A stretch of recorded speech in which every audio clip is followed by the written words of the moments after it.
Hello बच्चों, आज मैं तुम्हें एक क्वेश्चन कराने जा रहा हूं। सर्जेक्टिव फंक्शन पर बेस्ड है ये और जेईई मेन 2019 में पूछा गया है। ठीक है, तो ये क्वेश्चन पहले पढ़ लीजिए आप लोग। If a function f is such that this to A defined by f x बराबर ये इज सर्जेक्टिव। ठीक है, x square upon 1 minus x square दिया हुआ है फंक्शन और दिया हुआ ये सर्जेक्टिव फंक्शन है।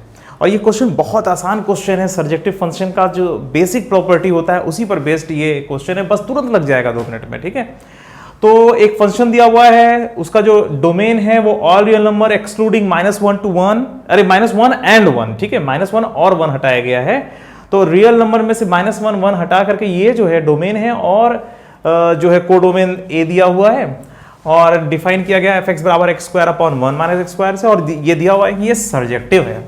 तब आप एक ही वैल्यू बताओ।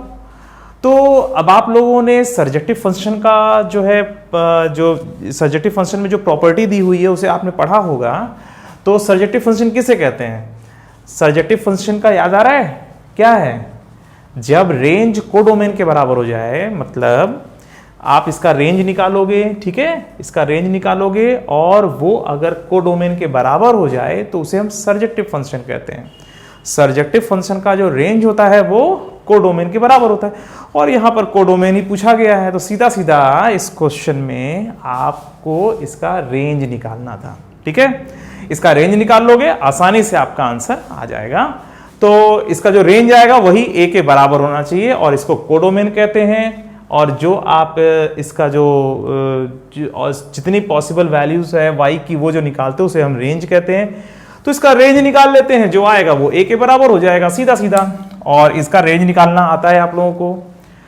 हाँ, फंक्शन में रेंज वाले टॉपिक में मैंने इसको पढ़ा रखा है। क्वाड्रेटिक फॉर्म में जब कोई क्वेश्चन दिया रहता है, मतलब इक्वेशन दी हुई होती है, तो उसका रेंज कैसे निकालते हैं, है ना, तो वो सब मैंने बता रखा है। मैं यहाँ पे कर दे रहा हूँ। ये दिया हुआ है y बराबर x square upon 1 minus x square, इसी का रेंज निकालेंगे वो ए के बराबर हो जाएगा। ठीक है, अब इसको मल्टीप्लाई करेंगे इधर, तो y into 1 minus x square बराबर एक्स स्क्वायर। ठीक है, अच्छा अब यहां पर आएगा y minus y x square बराबर एक्स स्क्वायर, या y बराबर y x square plus x square. ठीक है, और एक्स स्क्वायर कॉमन ले लो तो कितना आएगा? X square into y plus 1। समझ में आ रही बात? और इसके बाद आप कर दोगे क्या? एक्स स्क्वायर बराबर वाई अपॉन वाई प्लस 1। ठीक है, अच्छा बताओ आप क्या करोगे? तुम लोग खुद सोचो क्या करोगे इसमें, क्या दिमाग कह रहा करने के लिए। देखो, जब कभी एक्स स्क्वायर बराबर समथिंग आ जाए या एक्स की पावर 4 बराबर समथिंग आ जाए तो वहां पर एक बड़ा कॉमन सा एक चीज करना पड़ता है। X square is always greater equal to 0, हमें पता है। कुछ भी हो जाए एक्स का स्क्वायर हमेशा 0 या 0 से बड़ा ही होगा। ठीक है, ये इतना सिंपल कॉन्सेप्ट है, इतना सिंपल क्वेश्चन है जो जेईई मेन 2019 में पूछा गया था। और ऐसे बहुत ढेर सारे क्वेश्चंस हैं जो बहुत ही ज्यादा आसान थे। एक होता है आसान, एक होता है बहुत ज्यादा आसान हो जाना। तो वैसे क्वेश्चनों में से ये है। एक्स स्क्वायर की वैल्यू 0 से अधिक है तो जाहिर सी बात है y अपॉन वाई प्लस 1 की वैल्यू भी 0 से अधिक होगी। ठीक है, और इसके लिए हम लोग जो है बच्चों को जो पढ़ाते हैं 11th क्लास में इनइक्वालिटी कैसे सॉल्व करते हैं वो वाला कॉन्सेप्ट है यहाँ पर। ठीक है, तो y upon y plus 1 is greater equal to 0, इसे सॉल्व कैसे करोगे? एक नंबर लाइन बनाओगे। ठीक है, और -1 और 0 लिखोगे, फिर यहाँ प्लस प्लस प्लस कर दोगे। याद आ रहा है? ये सब तुम लोगों ने पढ़ा होगा। और यहाँ प्लस प्लस प्लस, तो यहाँ से कितना आ गया? y belong to minus infinite से -1 और -1 पर ओपन ब्रैकेट लगाओ। क्यों लगाओगे? क्योंकि -1 हम करेक्ट नहीं ले सकते ना, करेक्ट -1 लेना नॉट अलाउड है, क्योंकि y प्लस 1 तो डिनोमिनेटर में है। और यूनियन क्या आ जाएगा? 0 से इन्फानाइट।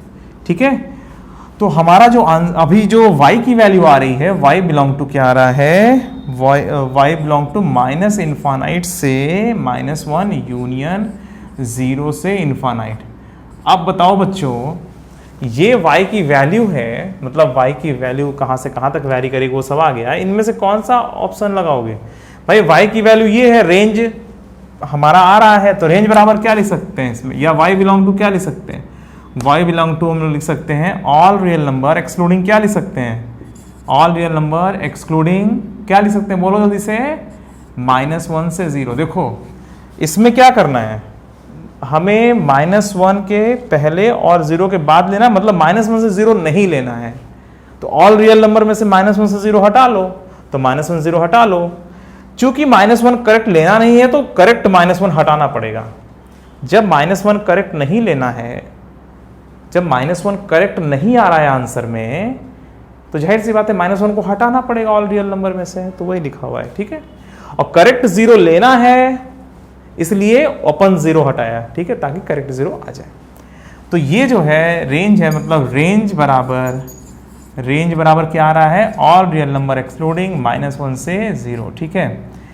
और ये जो है, जो रेंज है वही इस कोडोमेन के बराबर होना चाहिए, तभी ये सर्जेक्टिव फंक्शन बनेगा। और सर्जेक्टिव फंक्शन को ऑनटू फंक्शन भी कहते हैं ना, ठीक है। तो यहाँ पर जो आपने रेंज निकाला वो a के बराबर होगा, और रेंज जो a है फिर वो a का मतलब, जो ये रेंज है वो कोडोमेन के बराबर होना चाहिए। इसका मतलब a बराबर ऑल रियल नंबर एक्सक्लूडिंग -1 से 0, ठीक है।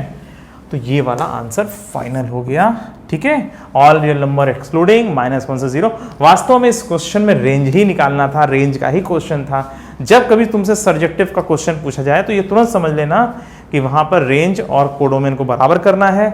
अगर उस तरह से कुछ बेस्ड कुछ निकालने के लिए आ गया है तो जाहिर सी बात है यही करना है कि आपको रेंज निकालिए, आप लोग रेंज निकालेंगे, रेंज निकाल करके कोडोमेन के बराबर कर देंगे। तो रेंज और कोडोमेन जब बराबर हो जाते हैं तो उसी से यही करके हम लोगों को आगे बढ़ना होता है, ठीक है। फिलहाल यहाँ तो डायरेक्टली a की वैल्यू ही पूछ ली गई थी, तो जाहिर सी बात है रेंज निकालना है और रेंज को a के बराबर कर देना, मतलब उस कोडोमेन के बराबर कर देना, फिर आंसर आ जाएगा आपका, ठीक है, कि कोडोमेन a की वैल्यू क्या होगी। तो रेंज के बराबर करके हमने आंसर निकाल लिया, ठीक है। तो चलो बच्चों, अभी के लिए इतना ही, फिर मिलते हैं, बाय बाय।